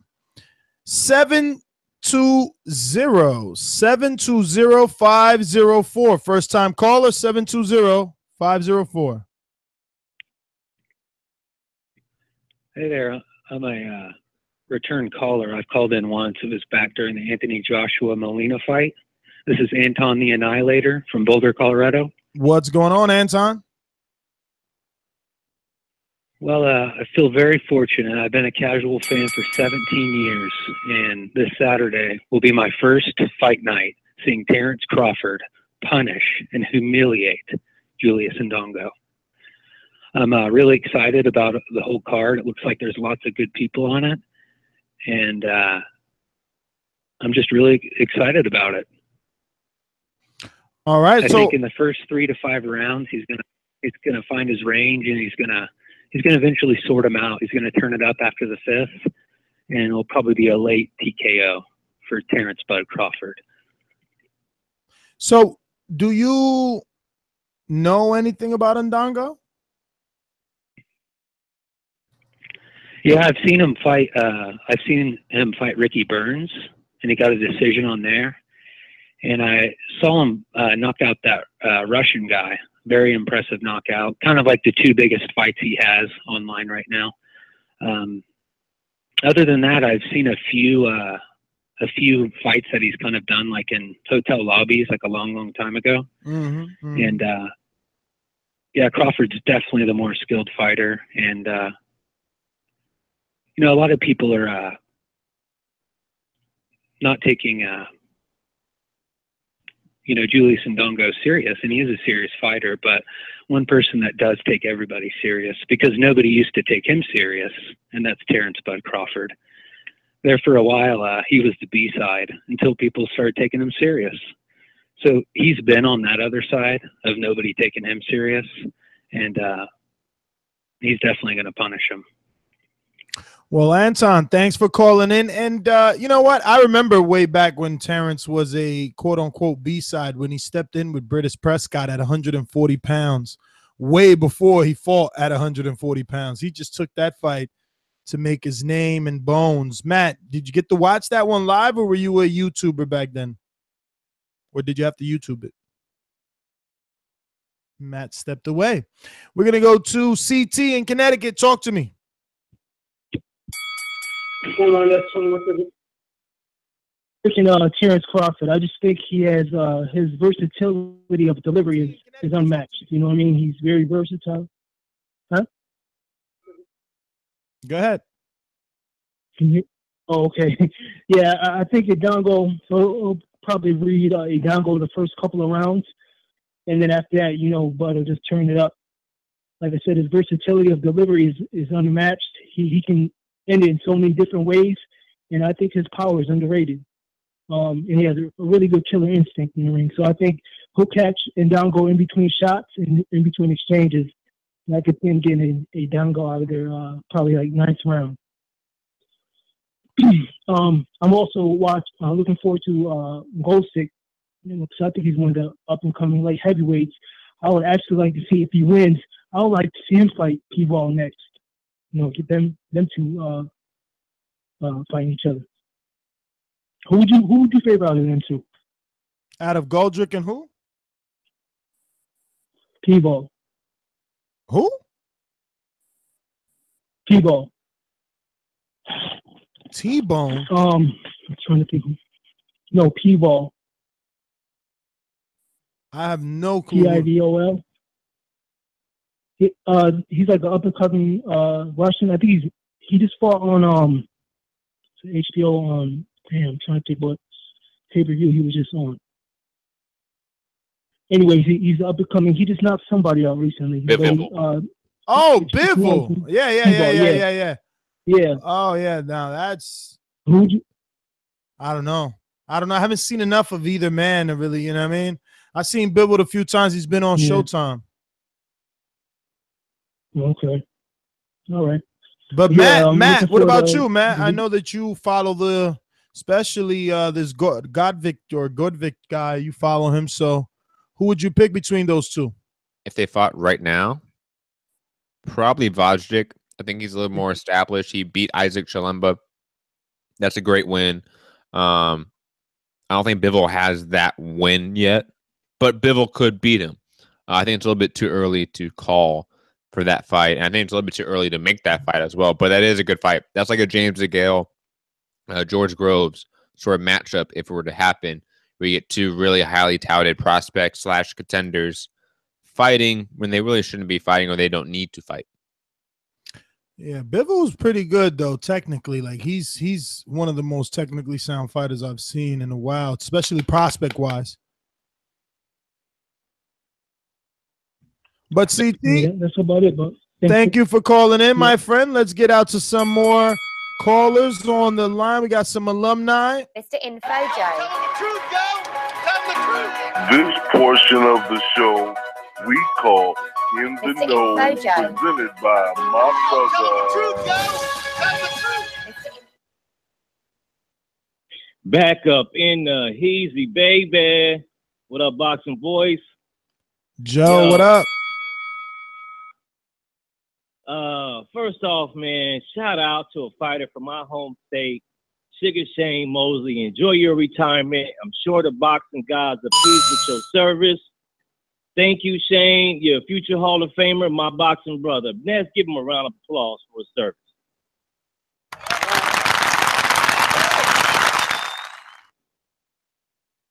And that's to all the retirees. Man, everybody retired this damn month, huh? Something about this month, right? Shit is crazy. Off the subject, Roy Jones needs a boxing intervention. It would be nice if he retired too. Shit, put it out there. All right. As a hardcore boxing fan, I'm happy that we finally have a unified. We will have a unified champ this Saturday in the 140-pound division, or in any division in all of boxing. And for that case, shout out to Indongo and Crawford for taking the fight. They both could have held the belts hostage, and but they putting it all on the line for all the marbles. So shout out to both fighters. Of course, put me down for Crawford. I'm looking at a shutout, unanimous decision. I don't think it'd be a couple of knockdowns, but no knockouts. The only thing that I do like Indongo. He does have a skill set, and I think his best attribute is his jab. And the dude got crazy stamina. He never gets fucking tired. The dude is a workhorse. Other than that, good show. Thank you guys. Pick those thumbs up, please. Peace. Joe, thanks for calling in. Marcus in DC, what up? Yo, what it do, Boxing Voice, man? A lot to talk about, man. Real quick, yo, check this out, man. Fuck this Andre Ward keep talking about these heavyweights for. Is something wrong with Adonis Stevenson and that Montreal money? God damn, when is anybody ever going to say they the best and actually hold a fucking lineal title? Fucking never had the lineal title, man. That's why Pacquiao's reign was so vicious with the 8 joints, because like 5 of them, I think he was the lineal champion when he had them shit. Fucking Andre Ward, go ahead and fight fucking Stevenson and then call it a day. Aren't you a fucking light heavyweight? Fight doctor talking about you want to push for the Golovkin fight, but man, he's on record talking about, well, if I was talking about fighting this fighter 2 weights below me, they would kill me. Well, if you're talking about him fighting them, you are talking about a fighter 2 weights below you. Fight the fucking lineal champion there and get this shit over with. You want to be called pound for pound. We know goodness well if Terence Crawford or Lomachenko were 175, they will fuck Andre Ward up. He's 3rd or 4th at the best. Bat said some old creepy shit the other day talking about 8-ounce gloves only about 1% different than 10-ounce gloves. And why the fuck you think they make people wear them? It's fucking 10% difference. I never said you said it's about 1% difference. I never said what's the difference about 1%? If the 10-ounce glove is just a couple of PSI different than the 4-ounce, then the 8-ounce is only about a negligible 1% difference. This is what you said. The fact is, it's an 8 to 10% difference, because what you don't understand is why those 2 gloves are close is because of the mass. Even though you lose the speed with a 10-ounce glove and a 4-ounce UFC glove, you gain mass because of physics. You see what I'm saying? So the 8-ounce glove can go even faster with just 2%, with 2 ounces less padding. They are fucking dangerous. They go up by 8 to 10% more than the 10-ounce glove.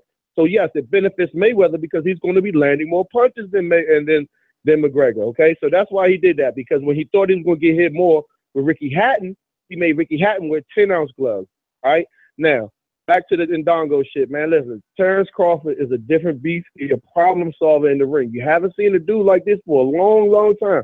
You got to go back a little bit to watch dudes who make adjustments in the ring with bad intentions. We always say these other fighters make adjustments in the ring, but they just make adjustments in the ring to carry 12 rounds. He's going to stop Indongo. Indongo's a good fighter, but Terence Crawford is a different animal, right?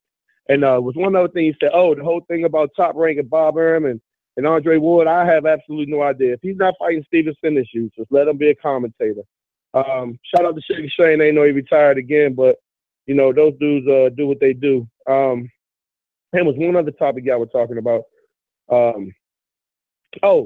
This is what we were saying. Bob Arum is going to do this thing where he's going to go from station to station until he figures out, just like everybody uses promoters as they need them now, to figure out when he can put fighters on. The fact of the matter is no fighters are really popular like that. Just like rap music. We had multi-platinum artists, multiple multi-platinum artists at one time, and now everybody makes mixtapes, and only a couple of them are multi-platinum artists. A lot of these dudes would never be stars like those dudes were stars, so they're going to run them from network to network, man, and that's my call. Marcus, great call as always, brother. It is no wonder why you got that award. Noah, Baltimore. Hey, what's happening? Am I on? Hello? You sure are. Okay, great. So a couple things. One, I'm actually really excited about this Crawford fight. I definitely think he'll win, but I think Indongo's really tall and he's awkward, and that'll pose something. I don't know the exact height, but he seems even taller and lankier than Postal. But I think Crawford will definitely figure him out and win. I don't know if he'll knock him out. Let's see what else on the ESPN stuff. They've been really making mistakes. Like I think even on the Pacquiao fight, on my view, they didn't show like the first fight.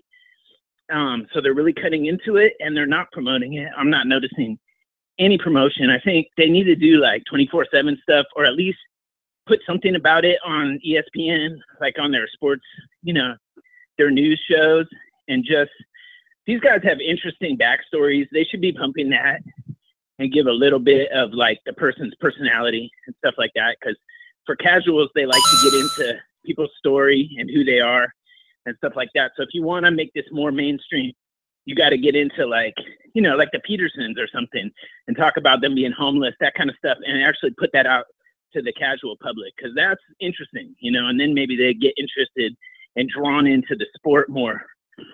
Lastly, on Ward, I'm bummed that he even is talking about heavyweight. I'm tired of it. I think Roy Jones got lucky because Ruiz was a small champion and he was able to beat him and get a belt. But like now the heavyweights are so big, like Ward is not going to beat Anthony Joshua. So who's he going to fight? It's not going to be for like a world belt.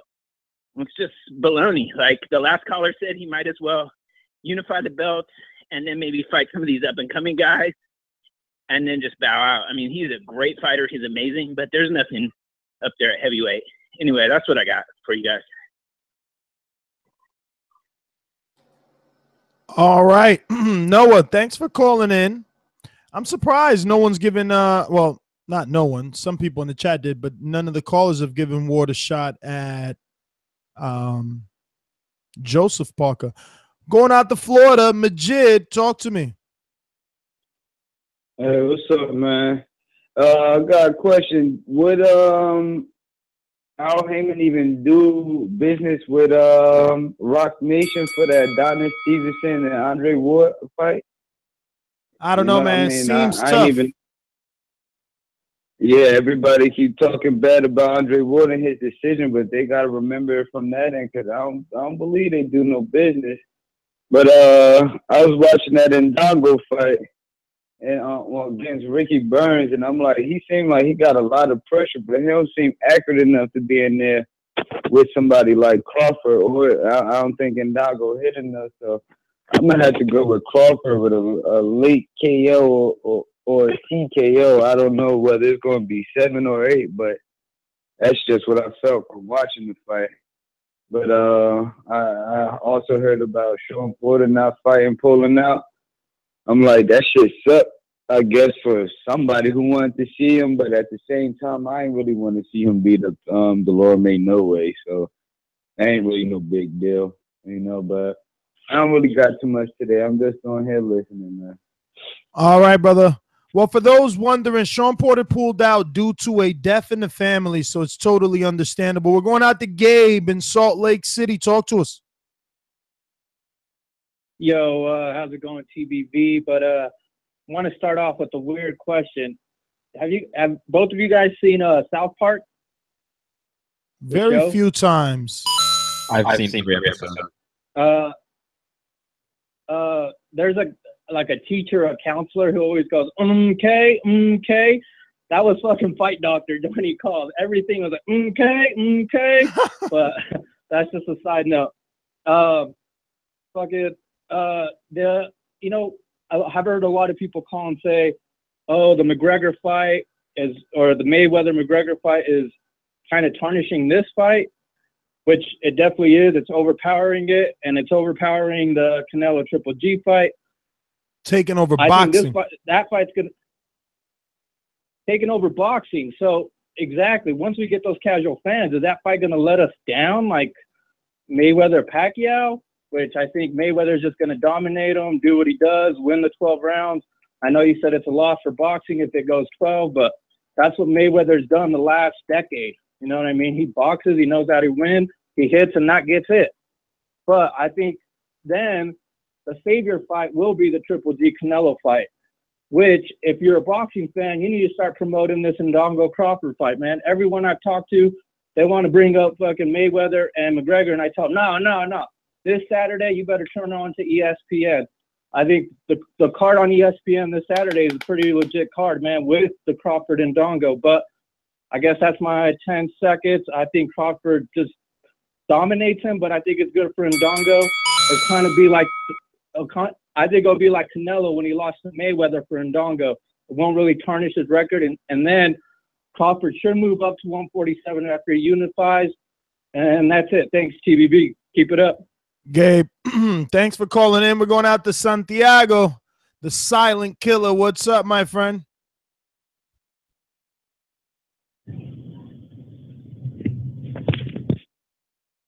What's up?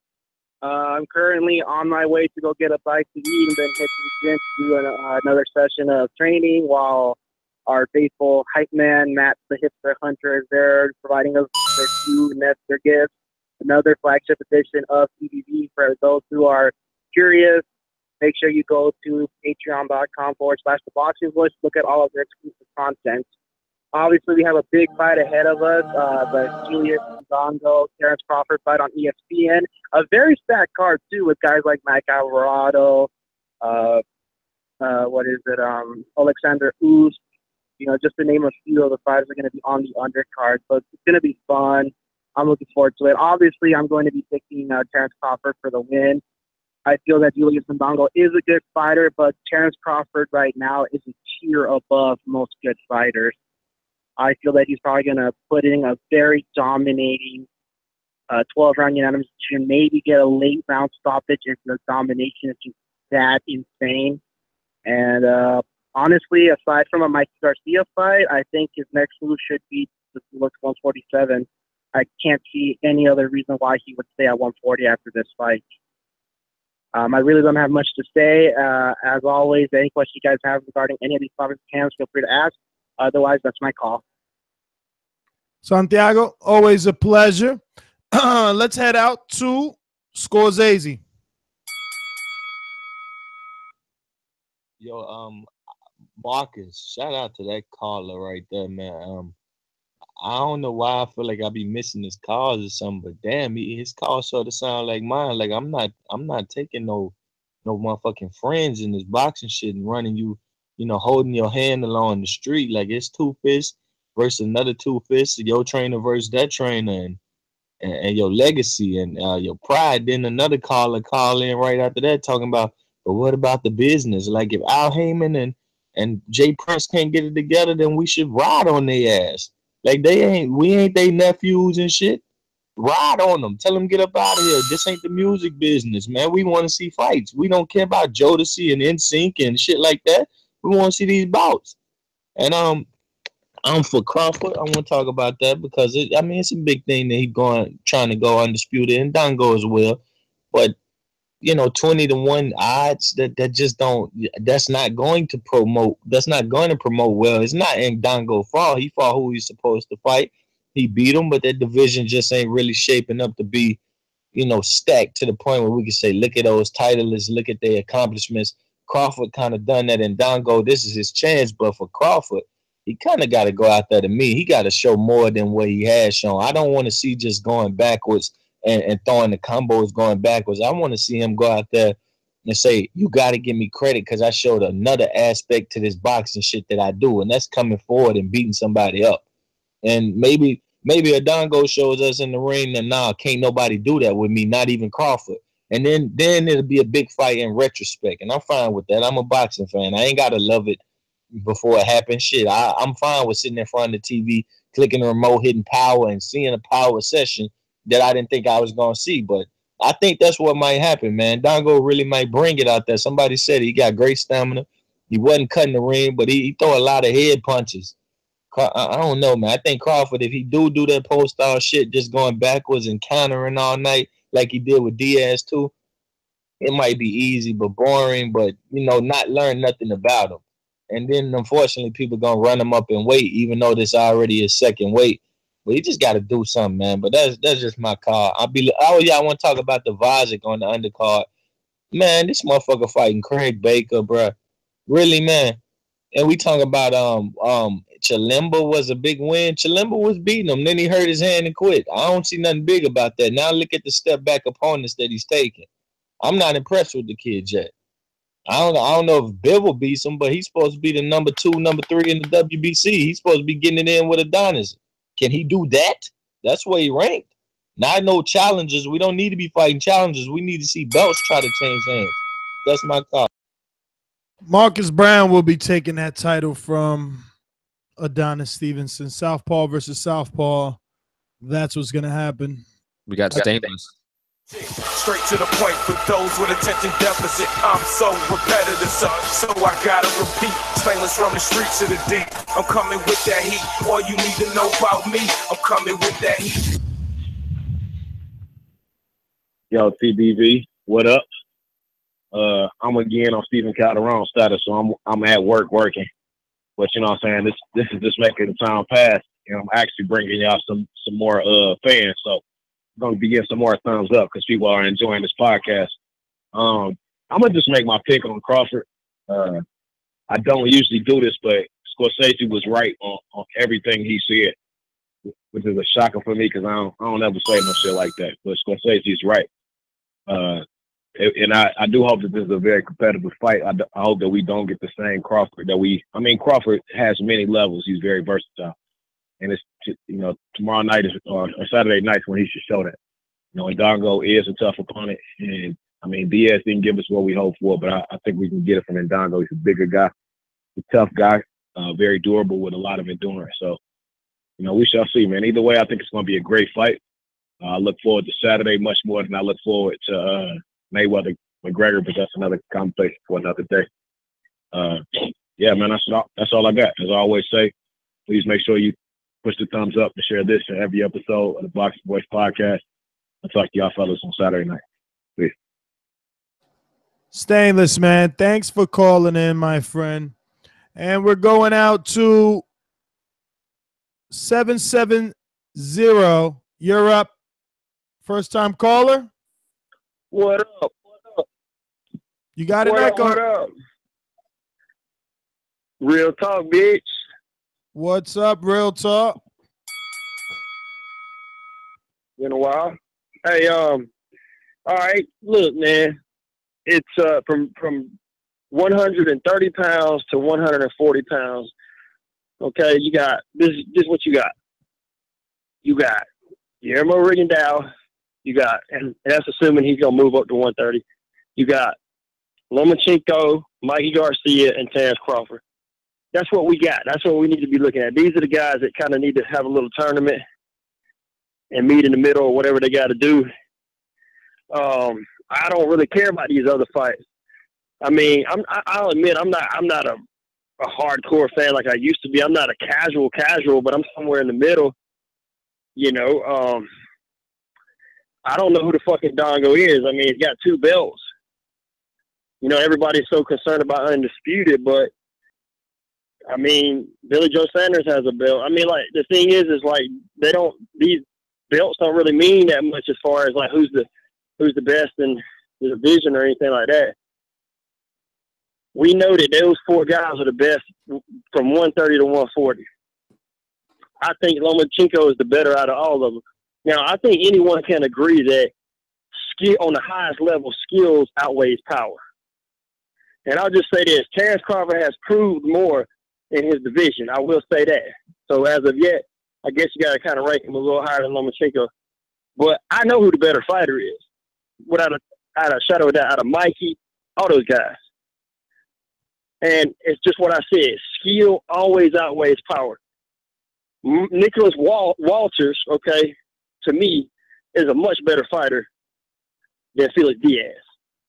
I just got to say it, skill-wise, everything. He got power, he got skills, everything. He's a much better fighter. When you got, like, Felix Diaz is a fucking punching bag. I really don't give a fuck if he got a gold medal or not. The guy had earmuffs up. Won an Olympic medal. I don't give a fuck. It's fucking amateur. Listen, that doesn't mean had earmuffs up. Lamont Peterson. He had earmuffs up the whole goddamn fight. He beat Lamont Peterson. Goddamn punching bag. He's effective. It's shit in the amateurs you can be effective at. It's shit in the amateurs you can be effective at. But you can't get away with that. I'm talking about the amateurs. I'm talking about he beat Lamont Peterson in the pros. Come on. Huh? He beat Lamont Peterson in the pros. Is that Lomachenko made his last 3 fucking fights. Say what you want about how Sosa ain't shit and this last guy ain't shit, whatever. He made the last 3 guys not on power, not because he's hurting these guys. He made them quit on skills. Who the fuck quits when they ain't even hurt? Why in the fuck are these guys quitting? What happens when the next guy quits? Well, that's an interesting topic of conversation, Matt. You want to throw that around on our way out of here? What was that again? Sorry. Vasyl Lomachenko being the better out of the top 4 from 130 to 140. Who was the 4th guy? Mikey Garcia, Terence Crawford, Vasyl Lomachenko, and I have no clue who's the 4th. I never heard of the 4th guy, so I don't know. I have a 4th guy.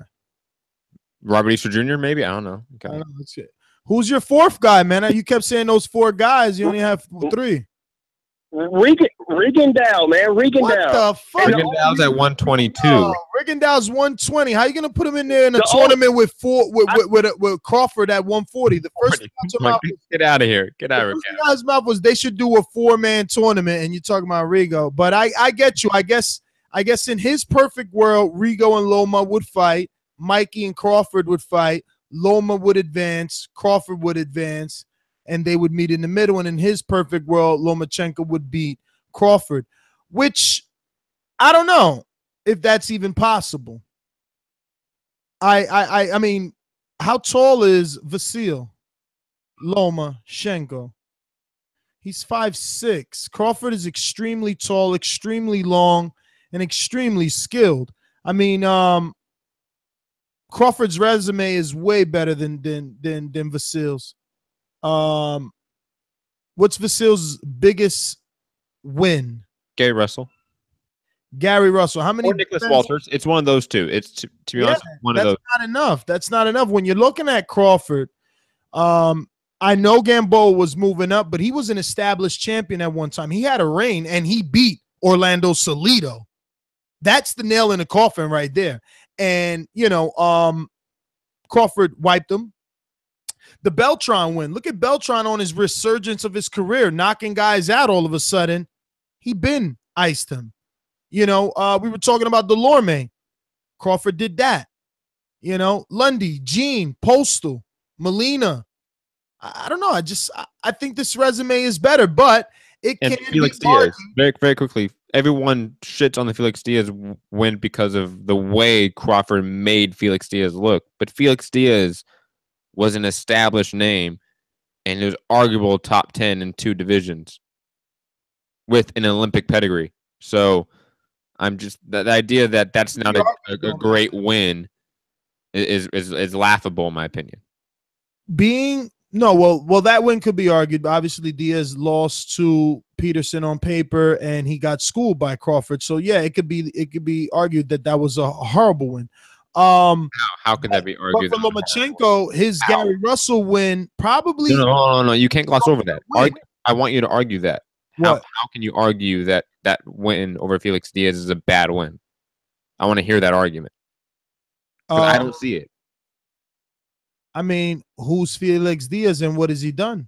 He's beat Sammy Vasquez before Luis Collazo knocked him out, and now everyone says Luis Collazo should earn a Danny Garcia fight off of that Sammy Vasquez win. Prospect. He arguably beat Lamont Peterson, and most people think he beat Lamont Peterson. Here you are again. Decisions of the year, dude. I mean, look, you could yell it. It doesn't matter. He got a loss, and the Sammy Vasquez, that's a prospect. Okay. Rashid Ellis knocked out Eddie Gomez. That doesn't make you a world beater. Prospects beat prospects. I didn't say he's a world beater, but that's still a quality win. That's still a very good win. That's still a world beater, and Crawford is better than Jason Sosa, better than Mariaga. It's better than a lot of names on different levels. Crawford showed you that we're on different levels. You were I'm not saying that for that fight, and you I know destroyed. Crawford showed how great he was. But going back to my point, very quickly, Felix Diaz is better than a lot of guys on Lomachenko's resume. Not better than Russell. He's not. That's arguable. No, it's not. Russell's been a champion. Felix Diaz hasn't been. Who did he beat though? He's been a champion. Diaz hasn't been matter. Who did he beat? Anything. There's a lot of guys that become champions. Doesn't mean shit. Charles Martin was a champ. He beat that other. He just beat that kid the other day, Oscar Escaldón. Decent champion. He was also a former champion. Escaldón is. You don't think Lamont Peterson and Sammy Vasquez are maybe better guys on resume than Escaldón? Well, Diaz didn't beat Peterson. You and I both think Felix Diaz beat Peterson. So I don't know why we're under this assumption that. I never said that. That's you and your hardcore beating drum. You crazy? Do you think you lost that fight then? Bro, you've been overranking Felix Diaz since day one. Like, I've been overranking him. Because you were the one beating a drum. You and Lou DiBella for him getting that Crawford fight, and he almost got killed. He hasn't even been back since then.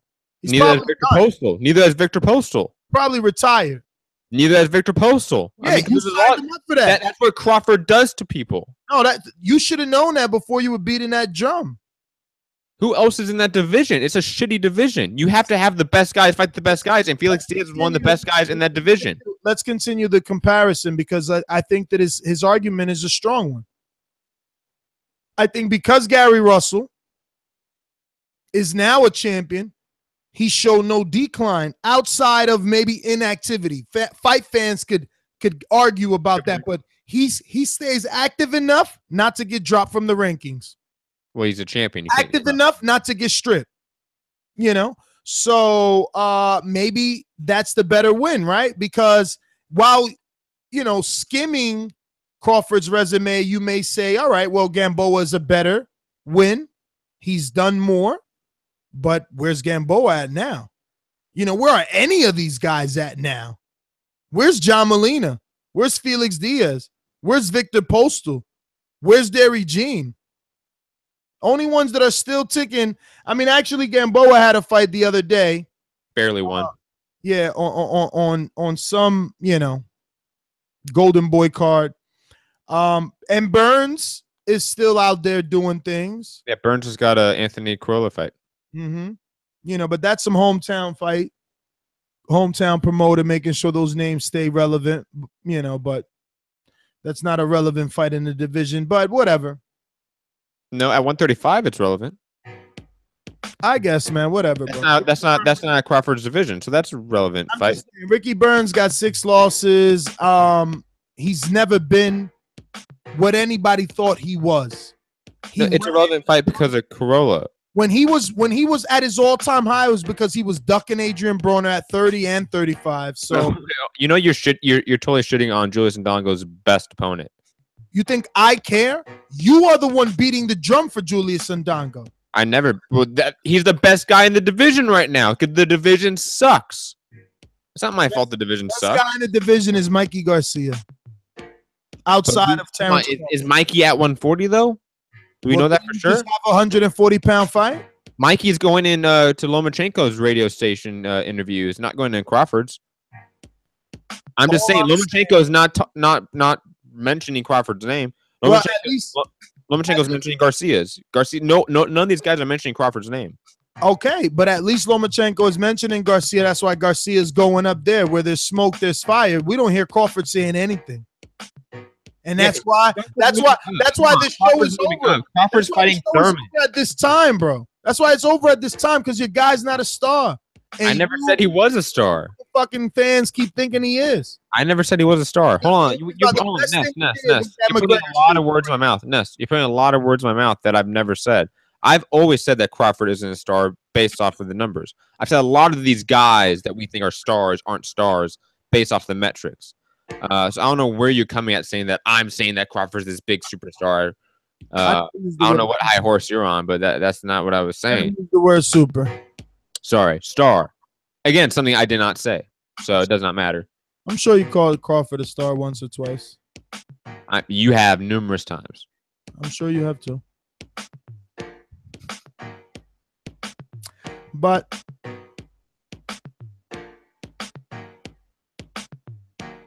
I don't know, man.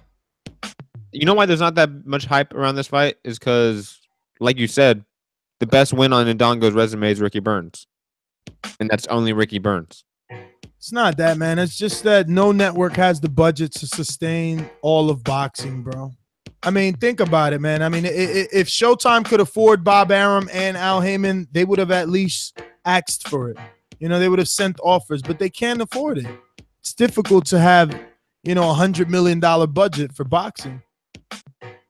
True. Per year at that. You know. Whatever. Final thoughts is I hope, like one of the callers mentioned, right, that they hope that all these belts add some legitimacy to Terence Crawford and somehow makes him the star that he should be after doing all that he's done.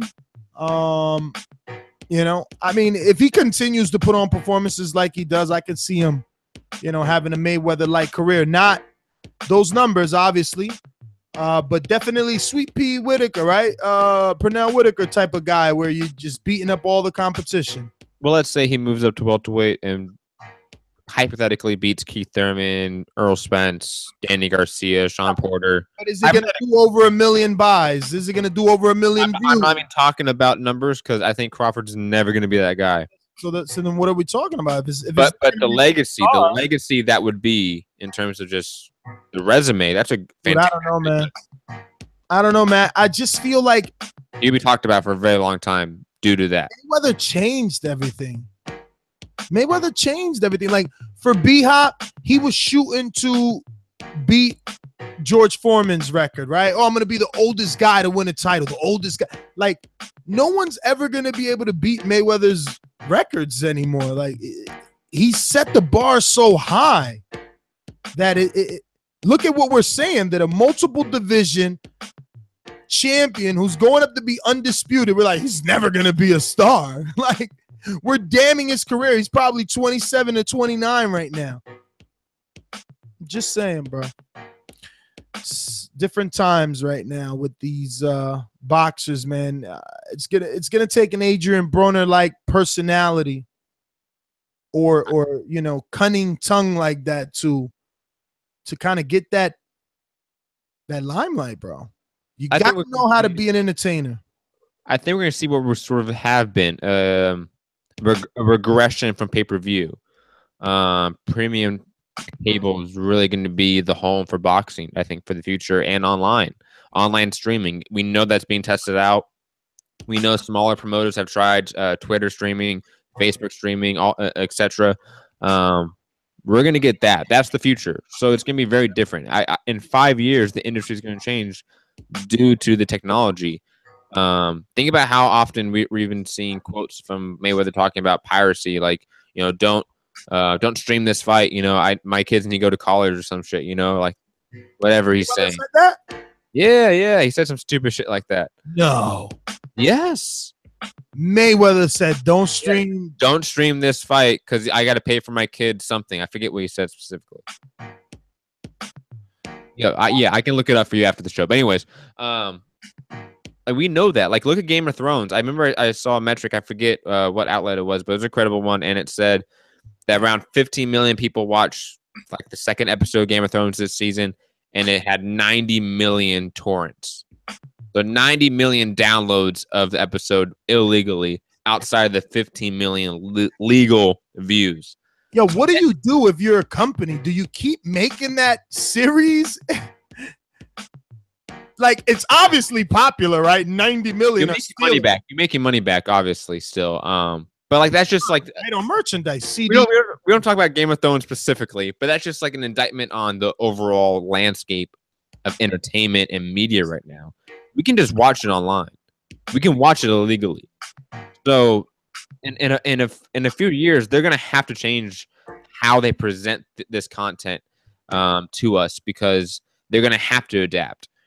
We're seeing the Napsters of streaming illegal sites today, in a way, where we had Apple and all these other companies sort of adapt to Napster. We have online websites like First Row Sports. We have online websites like Stream to Watch. All these different websites that you can just stream shit. So you're going to have some sort of adaptation to that. What the adaptation looks like, how it's monetized, how the sport and the industry changes, I have no idea, but it is changing. It's obvious.